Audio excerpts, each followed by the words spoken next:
Alors moi, mon coup de cœur, j'aurais eu vraiment des difficultés à vous en proposer un. Aussi, je sais pas, je lance au hasard celui-là parce que sans doute il n'y a pas de hasard, mais c'est 37,2 le matin de Philippe Dian.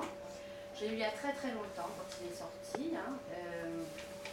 Ça a été un heureux hasard parce que on me l'a offert ce livre et donc je l'ai lu.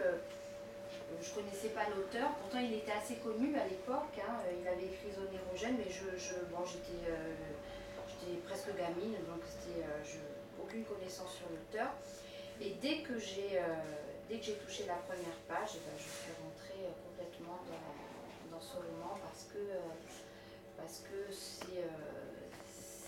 c'est suivre deux personnages, un couple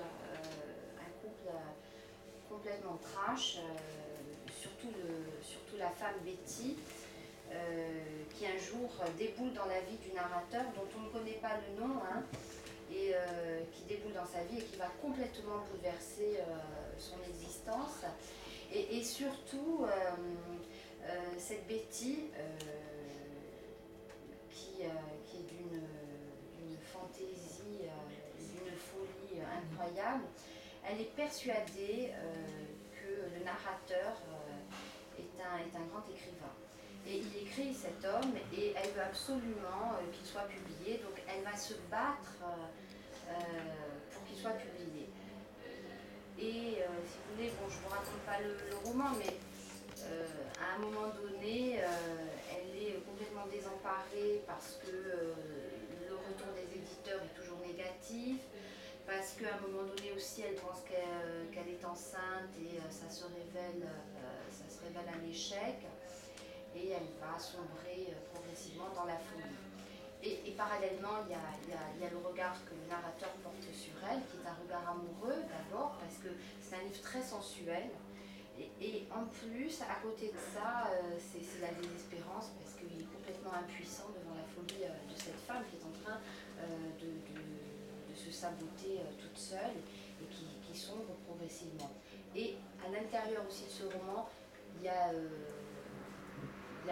beau-frère et la sœur aussi, qui sont des personnages incroyables. Enfin, je veux dire, c'est vraiment un univers particulier. Alors moi, ce que j'aime chez Dian, c'est son style, sa façon d'écrire. J'adore. Il est très inégal, après même j'ai lu d'autres bouquins, c'est vrai qu'il est très très inégal, mais il a une façon d'amener les choses, et c'est du cash qu'il nous donne, vraiment les choses elles sont données comme ça, et les personnages ils sont très authentiques, et ce sont des personnages désespérés, désespérants. Et c'est sûr qu'après, lorsque j'ai vu le film de Benex, puisque ça a été transposé à l'écran, j'ai aimé, bien sûr, parce que Béatrice Lache, j'ai trouvé que c'était une Betty, ça collait bien dans mon imaginaire, je l'avais bien conçue comme ça, Betty, et Jean-Luc Anglade aussi, excellent. Et puis bon, les lumières, le travail de l'image de Benex, ça ressemble bien. Là, vraiment, ça a été entre l'écrivain et le metteur en scène. Là, il y a vraiment eu une heureuse rencontre, parce que c'est un très très beau film. Je ne l'ai pas vu, mais moi, à l'époque, ça a été un film culte, un livre culte. Ça m'a beaucoup marqué. Ça a même... ça a décidé de beaucoup de choses, même parfois. Donc, c'est vraiment un livre très fort. Et là, il vient de sortir, donc, Incidence, du même auteur. Je ne l'ai pas lu, mais c'est l'histoire d'un quinca, un prof de lettres. Un jeune quinca.